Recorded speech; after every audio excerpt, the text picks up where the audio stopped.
Et focalisons-nous à présent sur le marché action, la cote action qui est screenée régulièrement chaque jour par les équipes de Porzan Par Gestion et son directeur général Bertrand Lamiel qui est à nos côtés en plateau. Bonjour et bienvenue Bertrand, bonjour. Ouais, vous screenez quoi, 2000 valeurs, hein, c'est ça, au quotidien. En Europe et 500 aux États-Unis. Bon, est-ce qu'il y en a qui sont dans des tendances positives? Commençons par là.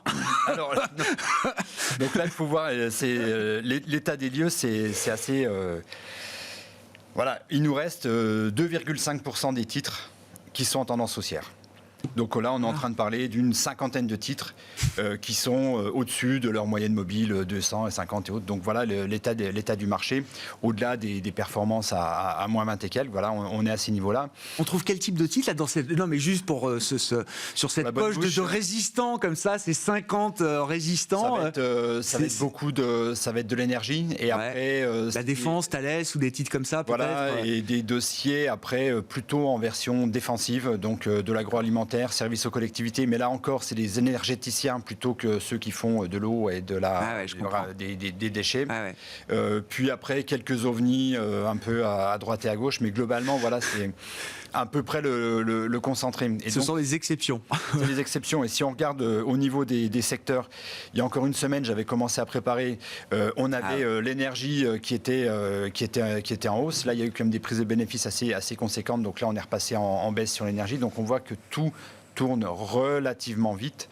Et si on prend des points bas de 2009, parce qu'en fait, la crise qu'on est en train de connaître, elle n'a rien à voir avec le Covid, elle n'a rien à voir avec le Brexit ou autre, où c'était des crises qui sont allées extrêmement rapidement.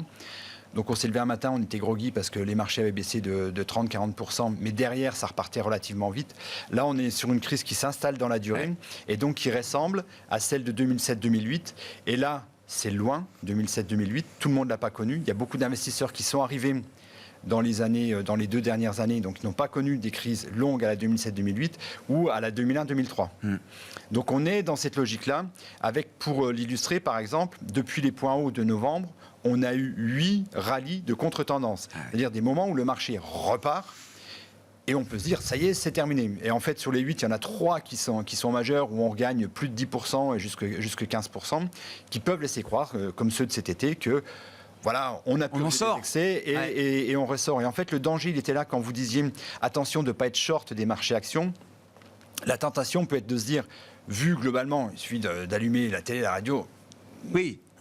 Voilà, il n'y a rien de... Non, tout est anxiogène pour l'investisseur. Oui, bien sûr. Et il y a des raisons pour ça. Je fais du cash. Bien sûr. Objectivement, il y a des vraies raisons. Je fais du cash. Le problème, c'est que à un moment donné, le marché va repartir, mais dans un premier temps, ça ressemblera à un rallye de contre-tendance. Et donc là, si on prend le point du jour, un rallye de contre-tendance qui ne serait qu'un rallye dans un marché baissier, il peut nous faire gagner 20%. C'est au-delà des 20%, c'est-à-dire quand on va redépasser les plus hauts de juillet-août, qu'on se dira, ah, ça y est, cette fois-ci, on est enfin sorti de la crise. Donc ça vous donne une idée, et ça peut aller, d'ailleurs, à chaque fois, ces rallyes sont allés extrêmement vite. Donc si demain, on a la Chine, au sortir de son congrès, qui dit la politique Covid-0, le confinement, j'arrête, je passe à autre chose. Ça peut être un élément déclencheur. Si on voit qu'à un moment donné, dans un indice type CPI, PPI, enfin des indicateurs économiques, que l'inflation recommence à baisser, et objectivement, quand on voit le pétrole qui a tassé, la tendance haussière sur le pétrole, elle est cassée, quand on voit le prix de l'immobilier aux États-Unis qui est en train de baisser, le prix du refinancement des mortgages qui est en train de monter et qui a amputé de plus de 3/4 le pouvoir d'achat des Américains, et sachant que dans l'inflation américaine, 33%, c'est ce qu'on appelle le shelter, dont l'immobilier. Donc, à un moment donné, ça va. Et il est probable qu'à ce moment-là, le marché redémarre. Et toute la question sera de se dire, est-ce que c'est un feu de paille parce que demain, vu la posture des banques centrales, elles vont continuer à être relativement agressives, relativement au quiche. Et donc, est-ce que c'est un feu de paille ou est-ce que, enfin, cette fois-ci, on repart?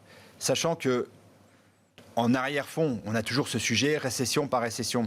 Rappelons-nous que, par exemple, sur 2001-2003, le marché redémarre en mars, on sort de la récession plutôt en juin ou en juillet. Bien sûr, bien sûr. En fait, bien sûr. Le marché a une fonction d'anticipation, il faut toujours le comprendre. Oui, c'est important, on ne va pas... Mais attention à ne pas rater. C'est pas quand on vous dira OK, la récession est derrière nous, le marché sera déjà reparti. Bien sûr. Et la hausse peut être relativement fulgurante. Donc en ce moment, il est trop tôt encore pour recommencer à tilter et à se dire, voilà, parce que quand on va regarder les dossiers qui sont en train de mieux se comporter que le marché, Donc vous avez compris qu'en absolu, il n'y a pas grand-chose. Par contre, on regarde en relatif. Voilà, ce qui est en train de germer, en relatif. Il y a très peu. On a 30 titres qui sont en train d'essayer de faire quelque chose. Donc ça, il va falloir que le bataillon se fournisse un petit peu. On va aller regarder là. Aujourd'hui, c'est plutôt de la santé aux États-Unis et en Europe. Ça paraît assez logique. Dans ce type d'environnement, c'est probablement un secteur sur lequel il faut aller. Mais encore une fois, on ne va pas tout mettre sur le rouge. Donc c'est un secteur important. Il faut regarder, il faut aller creuser les fondamentaux. Il y a probablement des titres qui vont bien performer prochainement. Les deuxièmes, dans les 30, là, on va retrouver des banques et des assurances.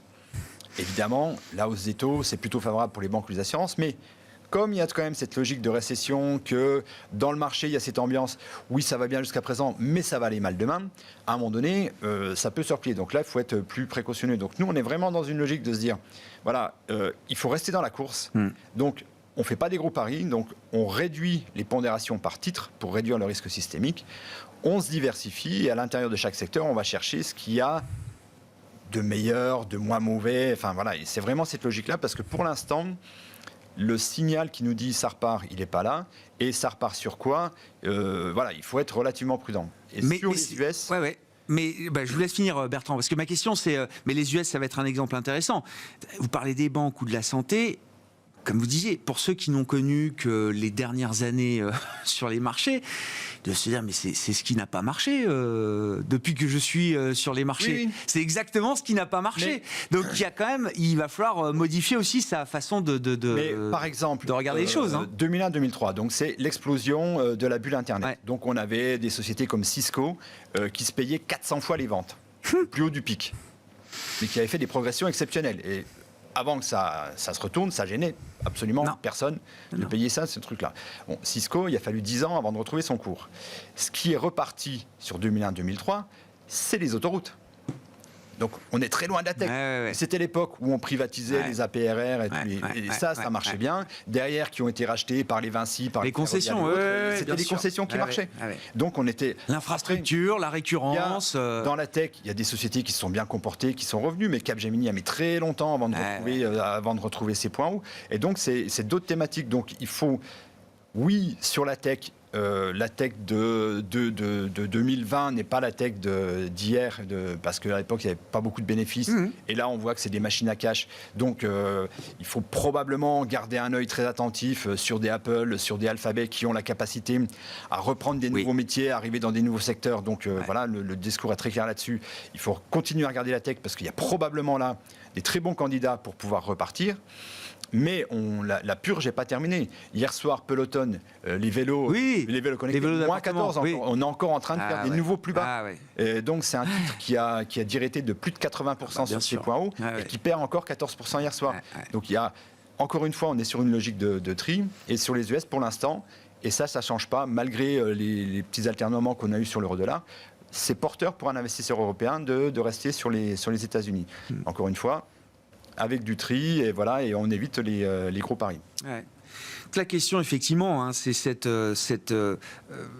récession qui devient finalement attendue, parce que on comprend que c'est une manière d'aider les banques centrales dans leur lutte contre l'inflation, qu'il faudra sans doute un peu de contraction d'activité économique. Enfin, c'est le but recherché par le durcissement des politiques monétaires. La question étant de savoir à partir de quel moment une récession va vraiment générer des effets désinflationnistes dans des économies qui sont encore très tendues, comme aux États-Unis. Oui, l'immobilier commence à baisser, mais on a eu une ascension quand même très très spectaculaire. Et puis sur le front du marché du travail, qui est de plus en plus regardé, de ce point de vue-là, il y a une tension encore. L'Américain qui cherche du travail aujourd'hui, il a le choix.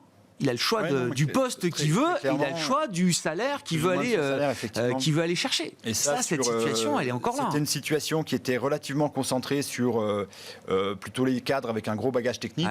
Et là, on voit que ça s'étend à peu près à tous les métiers, qu'ils ont du mal à recruter même dans les métiers de service, ce qui explique que, en fait, l'inflation sur la production est probablement l'endroit où ça va baisser le plus, parce que le prix des matières premières a baissé. Donc le pétrole, je disais, a enrayé sa spirale haussière, donc ça c'est bon.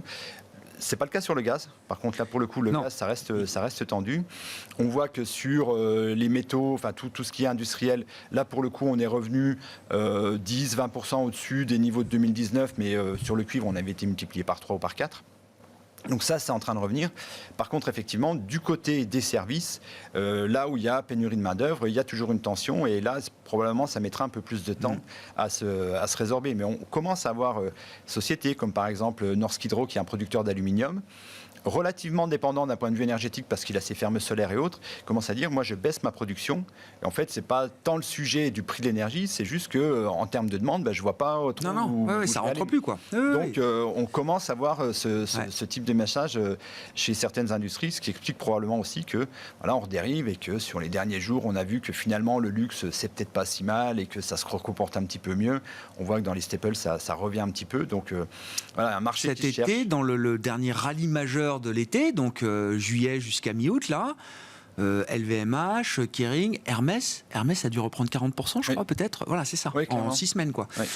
Donc, non, mais on voit bien que c'est quand même des contre-pieds majeurs, quoi. C'est-à-dire qu'il a fallu des mois pour comprendre qu'il fallait peut-être alléger sa position Hermès qu'on avait depuis 20 ans dans son portefeuille, et puis au moment où on fait ce travail-là, boum, le titre peut reprendre 40%. D'où l'importance, véritablement, parce que quand on regarde en absolu, comme je le disais tout à l'heure, avec 3% des titres qui restent en tendance haussière, globalement, on a envie de rien acheter, de tout bazarder. Et il faut vraiment regarder la logique absolue, c'est-à-dire comparer le titre à un indice Eurostoxx par exemple, si on est européen, et regarder ceux qui résistent le mieux, c'est-à-dire que sur un Eurostoxx qui doit être à moins 20, moins 20 plus, quoi. Le titre qui a fait moins 10, ça donne une indication. Ça veut dire que dans les phases de baisse, les investisseurs les ont moins vendus et inversement, probablement beaucoup plus rachetés dans les phases de hausse. Et c'est ces titres-là qu'il faut commencer à surveiller. Parce que c'est ceux-là sur lesquels on est le plus confiant. Et au moment où l'éclaircie arrivera, est-ce que ce sera par la baisse de l'inflation? Est-ce que ce sera le pivot des banques centrales? Est-ce que ce sera la Chine? Ou toute autre chose d'ailleurs c'est ces titres-là sur lesquels il faudra probablement, là pour le coup, tilter l'allocation, parce que c'est eux qui partiront en premier. Est-ce qu'il y a une différence à faire entre large cap et small et mid cap dans cette grille d'analyse, ou est-ce que tout le monde est logé à la même enseigne d'une certaine manière aujourd'hui? À peu près, alors, on pourrait dans cette phase-là voir véritablement les small caps qui sont véritablement attaqués parce qu'arrivent des sujets de liquidité. À ce stade, c'est pas ce qu'on voit. Et je pense que comme on n'a pas eu...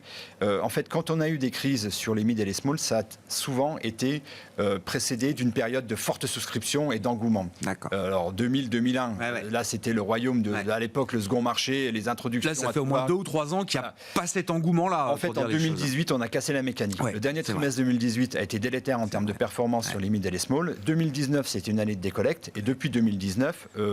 il n'y a pas de collecte, mais la décollecte, c'est ridicule par rapport notamment au niveau qu'a annoncé Jean-François tout à l'heure. Donc comme on n'a pas eu ça, je pense que l'argent qui est là, c'est les investisseurs qui sont véritablement long terme, qui ont compris les histoires d'industrie et qu'il y a vraiment des pépites à aller chercher. Dans les dossiers qui sont en train de donner des signes, les fameux 30 dossiers, la moitié c'est des mid-cap. D'accord, ah oui, donc alors, restons prudents, encore une fois, je suis en train de parler de 30 dossiers sur 2000, donc il n'y a pas le message, mais c'est quand même intéressant d'aller voir, notamment on voit des banques périphériques, qui sont des petites banques entre guillemets, qui sont en train de bien s'en sortir, pareil dans la santé. Donc il faudra, à ce stade, non, il n'y a rien de...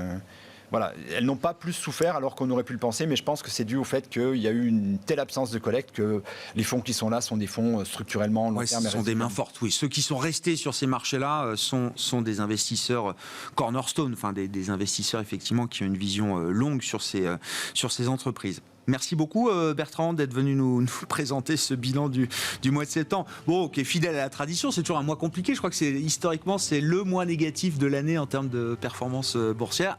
Cette année 2022 n'aura pas échappé à la règle. On verra ce que nous réserve le mois d'octobre. Bon, on a marqué de nouveaux plus bas sur les indices actions en Europe, notamment au cours de ce mois de septembre. Mais au final, on voit le CAC 40 qui se stabilise pour l'instant au-delà de 5700 points avec un petit rebond de fin de semaine et de fin de mois. On clôture sans doute quelques positions. On voit également sur le marché des devises une stabilisation. Attention, tout ça reste très précaire. Mais voilà, le dollar se calme un petit peu. Et puis sur les taux, là aussi, après l'intervention de la Banque d'Angleterre cette semaine, la stabilisation se maintient et se poursuit encore aujourd'hui en cette dernière séance du mois et du trimestre. Bertrand Lamiel qui était avec nous pour ce tableau de bord des marchés, directeur général de Ports en Part Gestion dans Smart Bourse à la mi-journée. On se retrouve à 17h en direct sur Bismart TV.